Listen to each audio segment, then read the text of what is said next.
ओम शांति। ब्रह्मा कुमारीज में भोग और ब्रह्मा भोजन का विशेष महत्व माना जाता है। भोग और ब्रह्मा भोजन से संबंधित बाप दादा ने जो अनमोल महावाक्य सुनाए, 9 दिसंबर 1989 को बाप दादा बोले थे, खाना भी विधि पूर्वक खाते हो, भोग लगाकर खाते हो ना, या जैसे है वैसे ही खा लेते हो?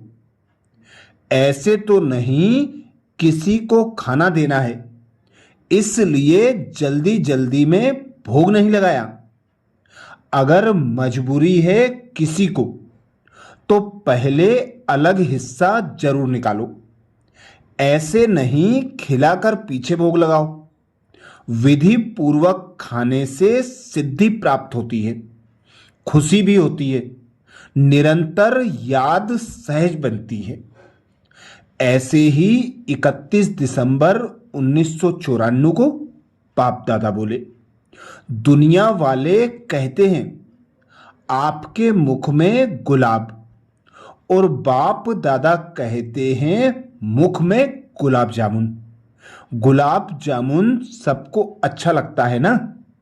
गुलाब जामुन या मिठाई खाने के लिए ही बाप दादा ने हर गुरुवार को भोग रखा है। भोग में खुद भी खाते हो और बाप दादा को भी स्वीकार कराते हो।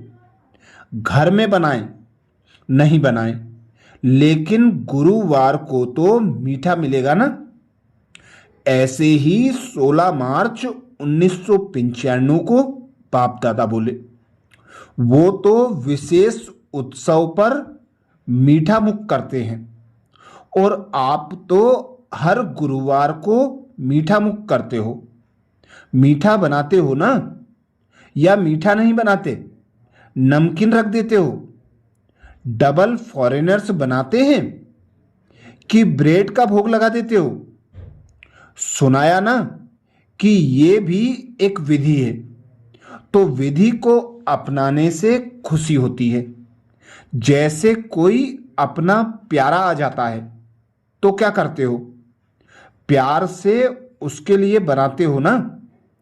बाप से प्यार है तो 2 चीज भल नहीं बनाओ, एक ही चीज बनाओ, लेकिन बनाओ प्यार से और विधि पूर्वक। ऐसे नहीं ऑफिस का टाइम हो गया और गैस पर हलवा बन रहा है, टाइम नहीं है तो यही लगा दो। बाप दादा तो आपके प्यार का फल भी प्यार से ही स्वीकार करते हैं, लेकिन जो स्टूडेंट आते हैं वो अपने अपने स्थान पर इतनी चीजें तो नहीं बना सकते। इसलिए बाप बच्चों के प्रति भी ये नियम रखते हैं, कम से कम हर गुरुवार उन्हों को वैरायटी मिलनी चाहिए, तो बाप भी खा लेंगे, बच्चे भी खा लेंगे। 21 अप्रैल 2020 को बाप दादा बोले, तुम्हारा खान पान बोलचाल कितना रॉयल होनी चाहिए। देवताएं कितना थोड़ा खाते हैं, उनमें कोई लालच थोड़ी ही रहती है। 36 प्रकार के भोजन बनाते हैं, खाते कितना थोड़ा है। खान पान की लालच, इसको भी आसुरी चलन कहा जाता है। देवीय गुण धारण करने हैं तो खान पान बड़ा शुद्ध और साधारण होना चाहिए। 26 मई 2020 को बाप दादा बोले, बाकी थोड़ा समय है, बाबा के तो बन जाएं। भूख मरेंगे तो भी पहले बाबा फिर बच्चे, यह तो बाबा का भंडारा है। तुम शिव बाबा के भंडारे से खाते हो। ब्राह्मण भोजन बनाते हैं, इसलिए ब्रह्मा भोजन कहा जाता है। जो पवित्र ब्राह्मण हैं, याद में रहकर बनाते हैं, सिवाय ब्राह्मणों के शिव बाबा की याद में कोई रह नहीं सकते। वह ब्राह्मण थोड़े ही शिव बाबा की याद में रहते हैं। शिव बाबा का भंडारा यह है जहां ब्राह्मण भोजन बनाते हैं। 26 अगस्त 2020 को बाप दादा बोले, भोजन खाने समय भी बाप की महिमा करते रहो। बाप को याद कर खाने से भोजन पवित्र हो जाता है। 3 सितंबर 2020 को बाप दादा बोले, भंडारे में भोजन बनाते हैं तो भी समझो हम शिव बाबा के बच्चों के लिए बनाते हैं। खुद भी शिव बाबा के बच्चे हैं तो ऐसे याद करने से भी फायदा ही है।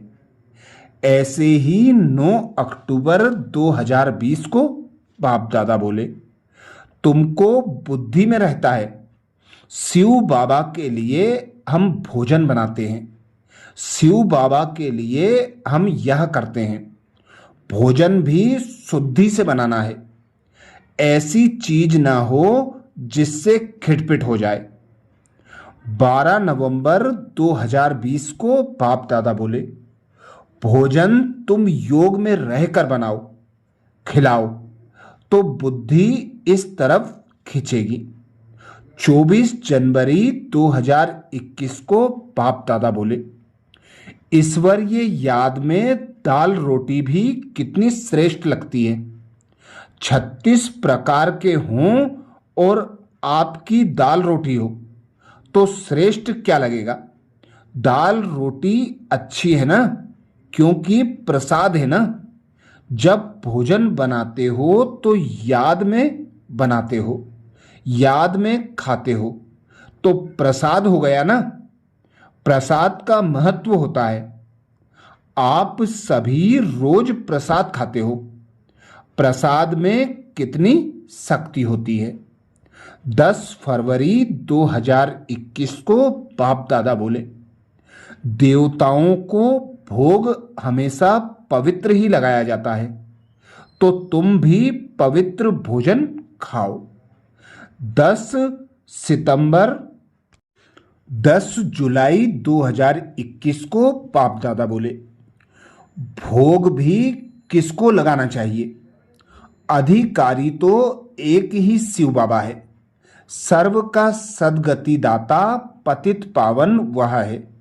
बाप कहते हैं मैं स्वीकार ही नहीं करता हूं, तुम मेरे ऊपर दूध भी पानी वाला चढ़ाते हो, यह भोग लगाते हो क्यों। मैं तो निराकार अभोक्ता हूं, मेरी क्यों पूजा करते हो। मेरे आगे भोग रखेंगे। भक्तों ने ही भोग लगाया, उन्होंने ही बांटकर खाया। तुम जानते हो शिव बाबा को भोग तो जरूर लगाना है, फिर बांटकर तुम खाते हो। यह जैसे किसका रिगार्ड रखना है। हम शिव बाबा को भोग लगाते हैं, शिव बाबा का भंडारा है ना। जिसका भंडारा है उसको भोग जरूर लगाना पड़े। भल तुम भोग लगाते हो, खाते भी तुम बच्चे ही हो। यह ब्रह्मा खाता है, मैं नहीं खाता हूं। बाकी वासना तो आएगी ना। बहुत अच्छा भोग बनाया है। अच्छा, ये विशेष भोग संबंधित बाप दादा के छंटे हुए महावाक्य थे। ऐसे ही और बाप दादा के छंटे हुए महावाक्य सुनने के लिए बाबा के चैनल को सब्सक्राइब करें। वीडियो को सभी बीके भाई बहनों को शेयर करने की सेवा जरूर करें। ओम शांति।